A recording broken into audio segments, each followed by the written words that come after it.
Hello viewers, আসসালামু আলাইকুম। তোমরা সবাই কেমন আছো? ন্যানো ম্যাথমেটিক্সের পক্ষ থেকে তোমাদের সবাইকে স্বাগতম। আসো আমরা আজকে একটা ত্রিকোণমিতির প্রবলেম আলোচনা করি।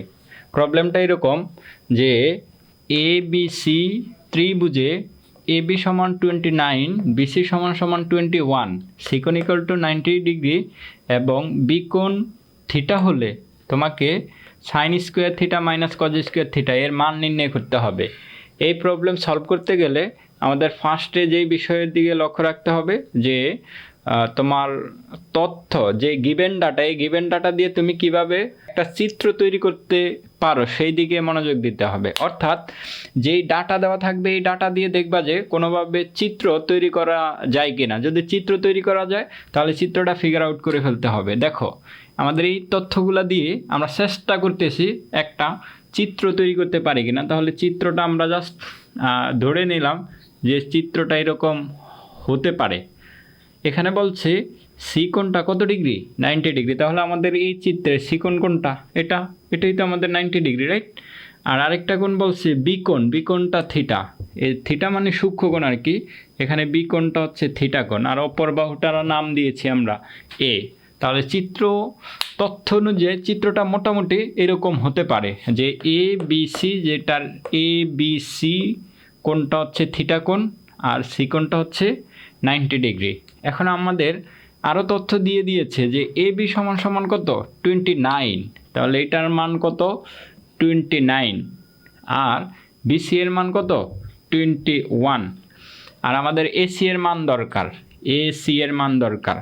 পিথাগোরাস উপপাদ্য থেকে আমরা এসি এর মান যদি বের করতে চাই তাহলে পিথাগোরাস থেকেই বের করতে পারবো। তোমরা প্রত্যেকে জানো যেই পিথাগোরাস সাহেব সমকোণী ত্রিভুজের উপরে একটা উপপাদ্য অ্যাপ্লাই করেছে। সেই উপপাদ্যটা হচ্ছে যে অতিভুজ স্কয়ার সমান সমান লম্ব স্কয়ার প্লাস ভূমি স্কয়ার, রাইট? এখান থেকে আমাদের এসি এর মান বের করতে হবে। তাহলে আমরা এই ফুল টার্মটাকে বামে লিখব, AC square plus BC square সমান সমান এ বি স্কয়ার। এখান থেকে আমাদের বলো তো এসি স্কয়ার সমান সমান কত হয়ে যাবে? A B square minus BC square না? অর্থাৎ বিসিটা বাম থেকে আমরা ডানে নিয়ে নিয়েছি।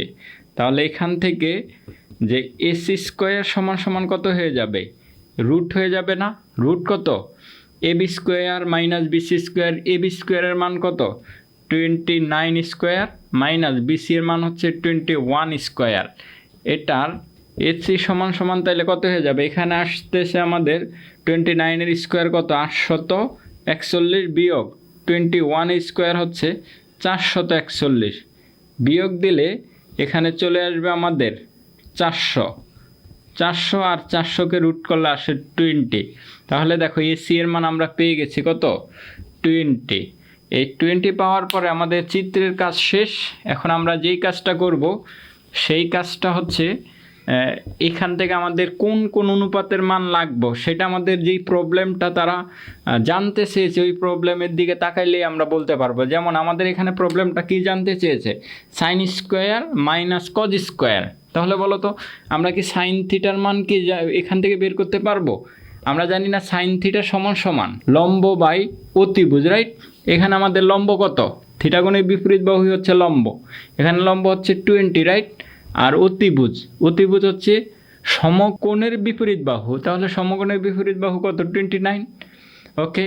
আর আরেকটা লাগবে আমাদের, আমরা যদি এদিকে খেয়াল করে দেখো কস থিটার মান লাগবে। তাহলে কস থিটা সমান সমান আমাদের কত হয়ে যাবে? কস থিটা হচ্ছে ভূমি বাই অতিভুজ। তাহলে ভূমি এখানে কত? ভূমি হচ্ছে 21 আর অতিভুজ হচ্ছে 29। বুঝতে পেরেছি? আচ্ছা, এখন আমরা এই প্রবলেমটা, এই প্রদত্ত রাশিটার আমাদের তথ্য সব জানার পরে আমরা এই প্রদত্ত রাশি লিখে ফেলব। প্রদত্ত রাশি আমাদের কত? প্রদত্ত রাশি হচ্ছে sine square theta minus cos square theta. বলো তো সাইন স্কোয়ার থিটাকে আমরা কি সাইন থিটা হোল স্কোয়ার লিখতে পারি? অবশ্যই পারি। আর কস থিটাকে আমরা কি লিখতে পারি? কস থিটা হোল স্কোয়ার লিখতে পারি। সাইন থিটার মান আমাদের কত? দেখো এই সাইন থিটার মান আমাদের হচ্ছে 20/2 20/29 হোল স্কোয়ার মাইনাস এটা কত, এটা হচ্ছে 21/29 হোল স্কোয়ার। ওকে, এখান থেকে আমরা ক্যালকুলেশন করলে দেখো এখানে 400, 20-এর উপর স্কোয়ার দিলে কত হয়ে যাবে 400, রাইট? আর /29-এর উপর স্কোয়ার দিলে হয় 841, মাইনাস 21-এর উপর স্কোয়ার দিলে হয় 441, /29-এর উপর স্কোয়ার দিলে 841। আচ্ছা, তারপরে ক্যালকুলেশনটা আমরা একটু এইদিকে করি। এইদিকে যদি আমরা ক্যালকুলেশনটা করি, দেখো জাস্ট এই ভগ্নাংশটা থেকে এই ভগ্নাংশটা আমাদেরকে কি করতে হবে, বিয়োগ করতে হবে, রাইট? তাহলে বিয়োগ করি, আমাদের হরের লসাগু কত 841, হরের লসাগু আমাদের 841, আর হর দিয়া ভাগ লব দিয়া গুণ করলে এখানে হয়ে যাবে আমাদের 400 বিয়োগ কত 441, রাইট? তাহলে এখানে বড় সংখ্যাটা কত বিয়োগে না, তার মানে বড় সংখ্যা থেকে ছোট সংখ্যা বাদ দাও, এখানে মাইনাস এখানে 41 থাকবে, আর নিচে আমাদের 841। এটি হচ্ছে আমাদের উত্তর, এই প্রবলেমের উত্তর। আশা করি তোমরা প্রবলেমটা বুঝতে পেরেছো।